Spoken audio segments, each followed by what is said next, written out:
Hey y'all, it's me again, Karen Denton, your KSC bidding consultant. And today's topic is going to be why starting a cleaning franchise may not be the best choice for your cleaning business. All right, let's get into it. So, for many entrepreneurs, the idea of joining a cleaning franchise can seem tempting. After all, it offers a proven system, an established brand, and a ready-made customer base. But is it really the best choice for everyone in the cleaning industry? Here's why you might want to think twice before jumping into a cleaning franchise. Number one, it's a high startup cost and fees. While many cleaning franchises advertise as a low cost business opportunity, the truth is they can come with hefty startup fees, from initial franchise fees, marketing costs, ongoing royalties, and other required payments. It's easy for a cleaning business owner to quickly become burdened by financial obligations. These fees can take a significant portion of your earnings, leaving you with much less profit than you would see in an independent business. And number two, lack of flexibility and control. One of the main downsides is owning a cleaning franchise is that the lack of control. Franchisees are bound to follow strict guidelines set by the parent company, their franchise, from how you operate your business to how you market your services. This can stifle creativity and prevent you from running your own business in the way that reflects your own values and visions. If you prefer to have a full control over how you run your business and operations, a franchise model might not be the best fit for you. And then number three, limited ability to scale. In the cleaner franchise, you're often required to stick with the brands, methods, pricing, and marketing strategies. This can limit your ability to adapt to local markets or scale in a way that suits your goals. If you're looking to expand or innovate, the franchise model can be restrictive and slow your growth. And number four, brand dependency. When you own a franchise, you rely heavily on the parent brand's reputation. If the brand suffers from negative publicity or poor customer service experiences in another market, it can affect your business, even if you're running a stellar operation. As an independent cleaning company, you have the ability to build and maintain your own reputation without being linked to the success or the failures of a large franchise. And then number five, royalties and ongoing payments. Franchisees are required to pay royalties to the parent company, usually a percentage of their revenue. These ongoing payments can add up over time, eating into your profits and potentially making it harder to compete with other cleaning businesses that don't have to pay such fees. As an independent business, you keep 100% of your profits and can reinvest them into growing your company. And then number six, limited marketing freedom. Franchise system often requires franchisees to follow a set marketing plan or use approved advertising methods. This can limit your ability to connect with local customers in a way that feels authentic to your business. Additionally, some franchise marketing strategies may not be as effective in your area, leaving you with less flexibility to adapt. And then 7, training and support aren't always what they seem. While cleaning franchises promise extensive training and support, this doesn't always translate to success. Often the training is generic and doesn't provide the hands-on guidance you need to deal with specific challenges in your market.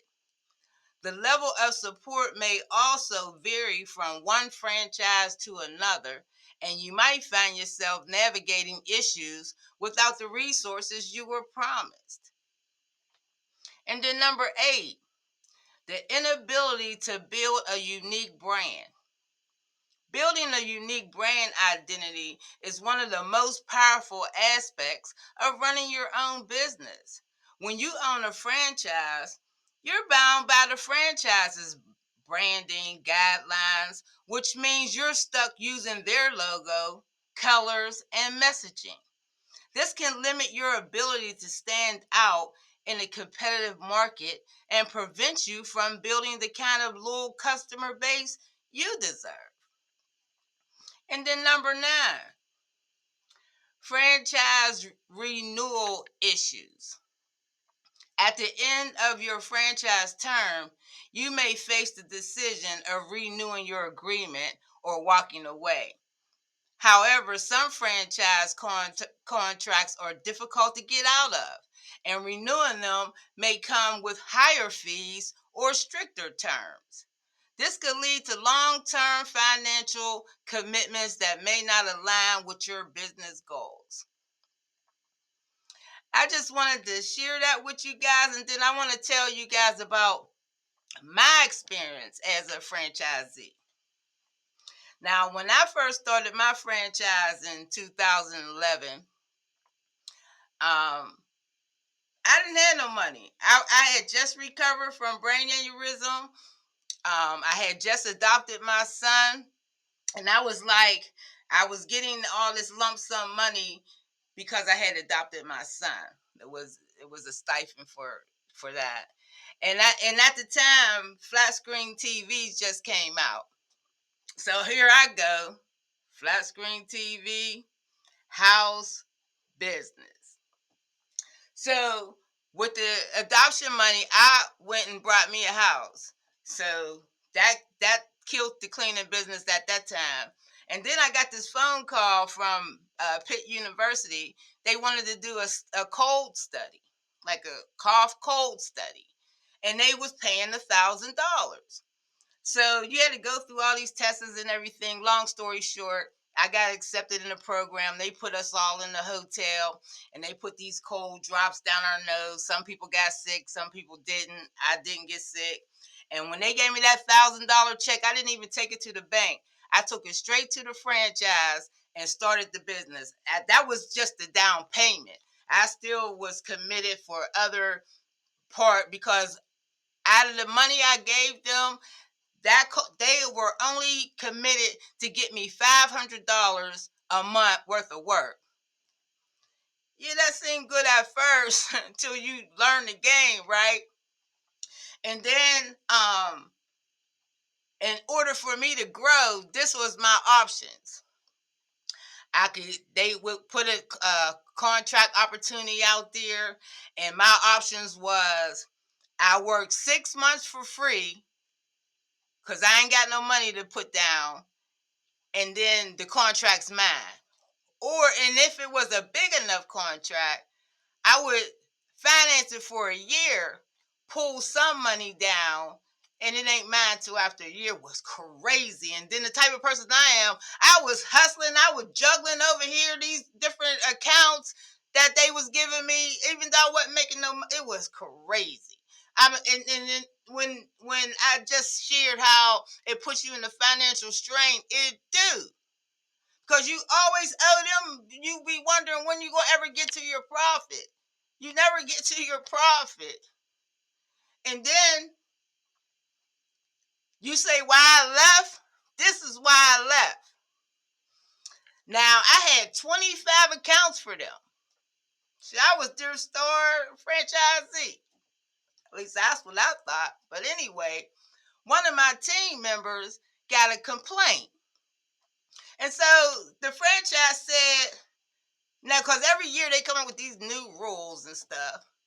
So the franchise said that because of that complaint, they won't offer me no more opportunities for 6 months.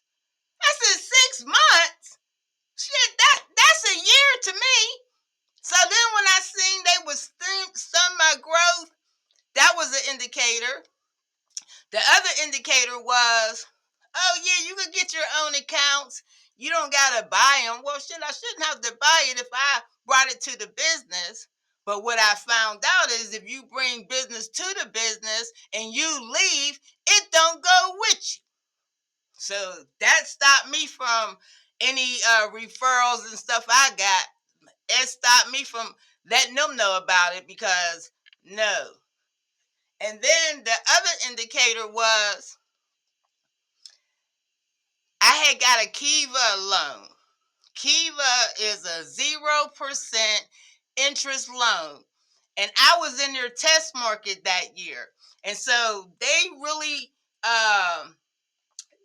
give you online presence. They promote you like crazy. And at that time, they were new. So they was promoting you like crazy. I had such online presence.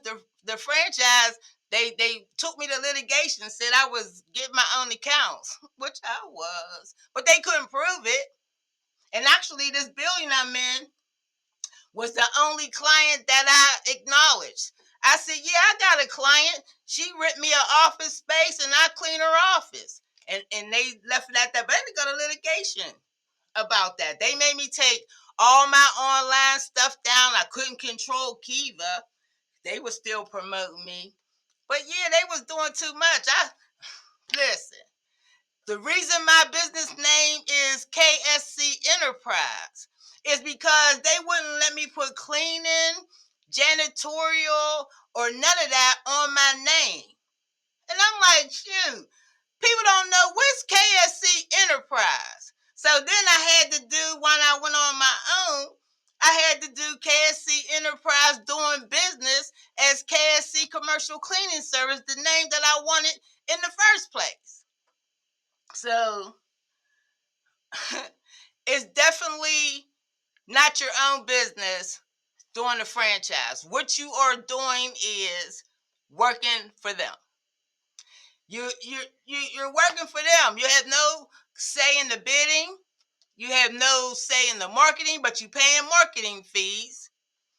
You paying administrative fees, but nobody ain't teaching you nothing. You don't learn nothing on the back end. All you do is they teach you how to clean. Now, I don't know about all the other franchises, but I'm talking about my experience. All they teach you is how to clean. So that's all I have about that. So is a franchise really good for cleaning businesses? Like, comment, subscribe, and let me know what you think about that. Now that you have that information, do you think owning a franchise for cleaning business is a good idea? All right, you guys. Talk to you on the next video.